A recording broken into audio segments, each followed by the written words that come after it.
Hai, Assalamualaikum. Bersama saya lagi channel DIY ASal Boleh dari WMF Dynamic. Okey kan, pada video kali ni kan, aku nak kongsi korang satu lagi. Sebelum tu, aku ingatkan korang, video aku sebelum ni ada satu yang aku cerita pasal pemasangan timer. Okey, sekarang ni aku nak kongsi dengan korang macam mana kita nak sambung timer dengan contactor baru dia hidupkan peralatan lain. Okey.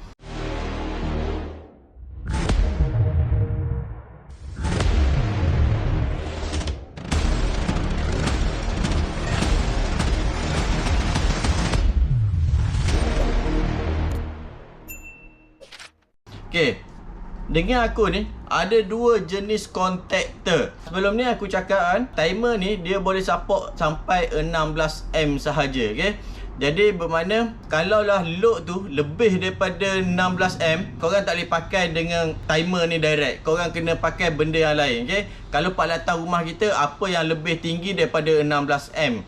Okay, selalunya peralatan kat rumah kita tak adalah yang berat-berat sangat lah. Kalau paling tinggi pun, kalau water heater lebih kurang dalam 15 atau 16M. Ngang-ngang dengan punya timer ni. Okay? Tapi aku tak galakkan kalau barang berheater tak boleh pakai direct timer. Nanti dia cepat panas dan cepat rosak. Okay? Macam aku cakap tadi, pada video kali ni aku akan cerita korang macam mana nak pasang contactor pada timer dan baru hidupkan peralatan tu. Okay? Dekat sini timer dah ada, lampu dah ada. Nanti kita akan disconnect, kita akan jadikan lampu tu sebagai peralatan yang berat. Dengan aku ni aku ada dua jenis contactor. Satu jenis macam ni, okay, dia lebih kurang saja, cuma bentuk saja lain. Satu lagi daripada brand Kozuka ni. Yang Kozuka ni adalah 9M dan yang ini adalah 20M. Ni pun model Kozuka juga. Ini Kozuka, ini adalah Kozuka juga. Jadi ini adalah untuk 20M, ini adalah untuk 6M. Jadi aku akan pakaikan yang ni yang 20M ni. Okay? Aku akan dekatkan contactor ni pada bahagian bawah ni. Jadi okay, aku nak tambah sikit. Tujuan contactor ni adalah daripada power yang kecil nak pergi kepada power yang besar. Contohnya timer ni dia punya sampai 16M. Contohnya kita nak pergi kepada peralatan tu, motor atau pump ke apa-apa je berheater, nak pergi kepada 32M. Jadi kita galakkan untuk pakai contactor lah. 20M ke 32M ke, kita pakai contactor lah, lagi selamat. Kebanyakannya kilang akan pakai contactor nak hidupkan setiap mesin dia. Okay. Sekarang ni kita buka dulu balik timer ni. Okay, tarik saja. Kat sini aku dah sambung Aku dah sambung wayar yang pergi ke lampu Kalau korang faham sebelum ni, kalau siapa yang tak pernah tengok lagi video aku sebelum ni, cara pemasangan contactor dengan lampu ni, korang pergi pada video aku yang sebelum ni. Tekan link kat atas ni. Yang lampu ni aku akan cabut dulu sebab kita tak nak usik banyak-banyak. Korang dah faham yang sebelum ni. Okay, jadi aku cabut pada bahagian lampu ni. Yang ni kita akan masuk kepada bahagian contactor.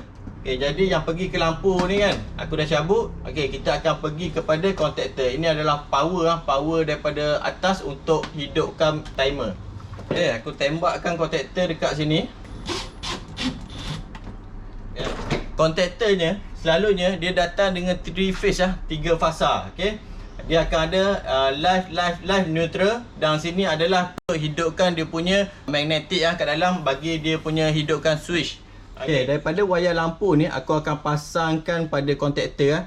Okay, kalau kat sini kita tengok kan, kat atas ni 1, 2, 3, 4. Dia sebenarnya 3 fasa. Masuk atas, keluar bawah, masuk bawah, keluar atas. Tak kisah mana-mana pun. Okay, sekarang ni dia punya contactor untuk hidupkan dia punya coil pada bahagian tepi A1 dengan A2. Okay, sekarang ni aku akan pasangkan wayar live pada bahagian atas. Okay, wayar neutral ni aku akan pasang pada bahagian bawah, baru dia boleh hidupkan contactor ni. Okay. Okey, kat sini korang nampak ni ada satu button ni. Kalau contactor masuk, dia akan pergi kepada 1. Okey. Okey, sekarang ni dah siap pasang contactor ni. Aku nak masukkan timer dan kita nak test dia contactor ni boleh hidup ke tak boleh hidup. Okey. Pasang power. Korang perhatikan pada contactor ni Sekarang ni pada bahagian ni memang tak ada current lah. Okey, korang boleh nampak tak? Dia ni bergerak pergi pada 1 contactor ni pergi pada bahagian 1. Okay, bila aku pulah lagi, bila dia pergi pada timer ni pada bahagian normally close, okay, contactor ni akan pergi kepada kosong balik Okay, kat sini kalau kita perasan, kalau dia takkan bagi api dia takkan hidupkan test pan ni. Okay, kalau kita pulah lagi, kita tengok nanti, perhati sekali lagi. Okey, contactor ni dah masuk. Kita tengok kat sini ada current pada test pan ni ada current masuk, bermakna coil pada contactor ni dah berfungsi. Okey. Jadi kita tutup dulu power. Sekarang ni aku dah pasang macam ni. Yang ni kita akan sambung dengan wayar lampu ni. Okey.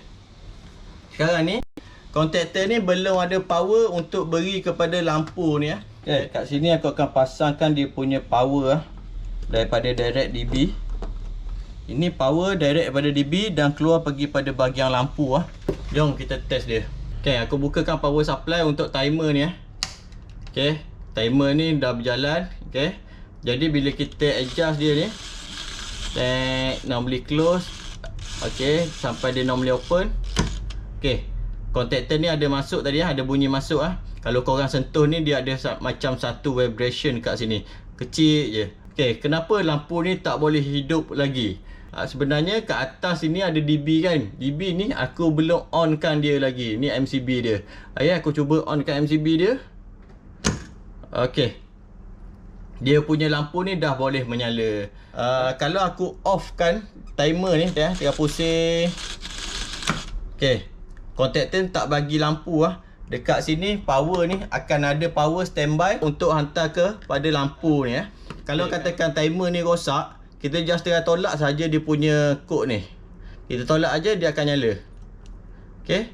Okey, ini adalah secara manual. Bila kita tolak je dia akan menyala lampu ni. Kalau aku pulas lagi dia punya timer ni. Dia pukul 12. Okey. Contactor masuk, lampu menyala, okey. Senang je kan? Okey, aku cerita sedikit cara wiring dia. Kalau kita tengok sini, daripada power, untuk power timer dia akan pergi 1 dengan 2 untuk hidupkan jam dia. Lepas tu yang live dia ni aku looping kepada kaki nombor 4. Nombor 3 ni adalah normally close.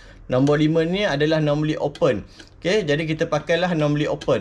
Normally open kita pakai ni belah luar. Jarum-jarum dia ni pada belah luar. Kalau normally close dia belah dalam. Okey, dua-dua korang boleh pakai, tak ada masalah sebenarnya. Okey, jadi neutral kita just looping sahaja pada contactor. Live kita pergi daripada kaki nombor 5 akan pergi masuk kepada contactor. Okey, contactor ni dia hidupkan coil dia tak besar, 0. berapa M sahaja. Yang besar adalah pada bahagian yang output yang nak pakai ni. Itu tujuan kita pakai contactor, nak lebih pada selamat. Maknanya kalau korang selalu tengok pada yang switch aircon, kalau kita tutup aircon, switch aircon tu dia ada spark. Itu maknanya current dia, kompresor tengah jalan, current dia agak tinggi Okey, itu sebablah kalau tutup switch aircon akan ada satu nampak spark pada switch dia. Okey. Okey guys, itu saja perkongsian aku pada video kali ni. Jangan lupa subscribe, like dan komen aku punya video. Terima kasih. Assalamualaikum.